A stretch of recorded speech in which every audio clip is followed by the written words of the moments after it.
फिर साइकिल पर दूध ले जाकर घर घर बांटता। वो बहुत ईमानदार था। उसकी पत्नी थी जानकी और बेटा नितिन था।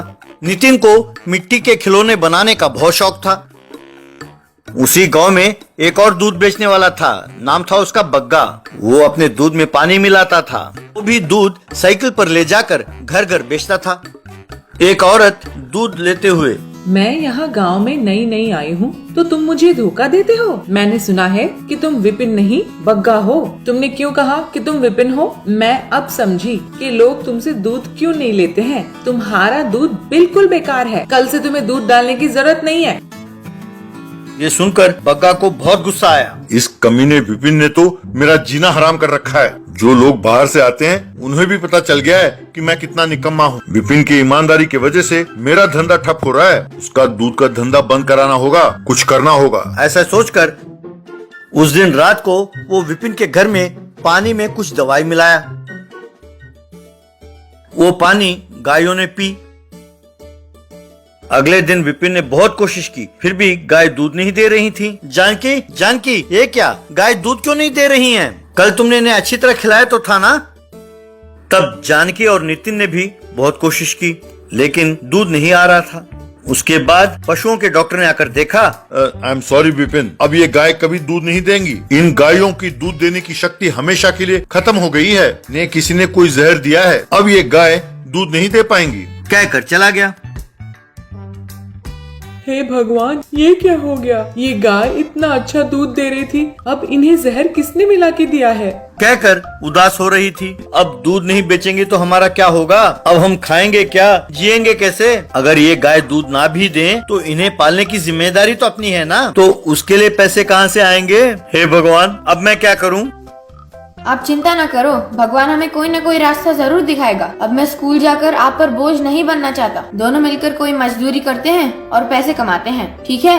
यूं बाप बेटे दोनों एक मिस्त्री के पास मजदूरी करने लगे। वो जो पैसे कमाते थे उसमें आधा गायों को पालने में ही खर्च हो जाता था। बाकी पैसों से वो अपना गुजारा करते थे। जिस दिन काम नहीं होता था वो पानी पीकर खाली पेट सो जाते थे और गाय मारे भूख के के चिल्लाते रहते थे। ये देखकर वो बहुत दुखी होते थे। एक दिन एक पुराने घर को तोड़ रहे थे। नितिन और विपिन एक दीवार को तोड़ रहे थे कि उसके अंदर से एक संदूक बाहर निकला।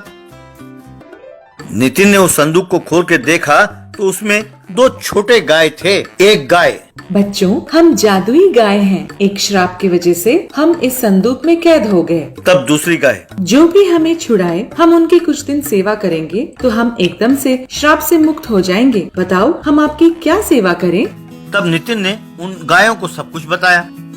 आप चिंता बिल्कुल ना करो, हम दिन में बड़े गाय बनकर आपको जितना दूध चाहिए उतना देंगे, लेकिन हम श्राप की वजह से रात को छोटे हो जाएंगे। हमें जानवरों से बचाने की जिम्मेदारी आपकी है। दोनों मान गए और उन गायों को प्रणाम किया। उस संदूक को लेकर घर चले गए। इस तरह नितिन ने अपने घर में एक मिनी काऊ क्ले शेड बनाया। उन दोनों गायों को उसमें रखा। माँ, घर के बाहर कुत्ते बिल्ली का आपको खतरा हो सकता है, इसीलिए मेरे बेटे ने समझदारी से घर के अंदर ही आप लोगों के लिए शेड बनाया है। अब से आप दोनों यहाँ पर आराम से रह सकते हैं। सवेरे होते ही दोनों गाय बड़े हो गए और कैन भरकर दूध दिया। रात होते ही छोटे बनकर शेड में जाकर सो गए। विपिन ने फिर से दूध बेचना शुरू किया। अब वो ज्यादा दूध बेचता था, इसलिए उसे पैसे भी ज्यादा मिलते थे। इस तरह वो अपने गायों को अच्छा खाना भी खिलाने लगा। वे गायें भी तंदुरुस्त होने लगीं। एक दिन विपिन को साइकिल पर जाते हुए देखकर बग्गा, ये क्या, इस कमबख्त ने फिर से धंधा शुरू कर दिया। इसने तो नए गाय भी नहीं खरीदे, तो इसे दूध कहाँ से मिल रहा है? ये क्या राज है, ये पता लगाना होगा। ऐसा सोचा।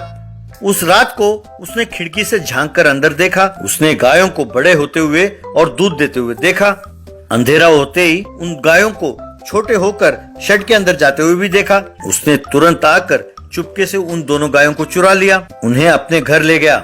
सवेरा होते ही बग्गा, जल्दी से बड़े हो जाओ और दूध दो, अब जिंदगी भर तुम मेरे बंदी बनकर रहोगे।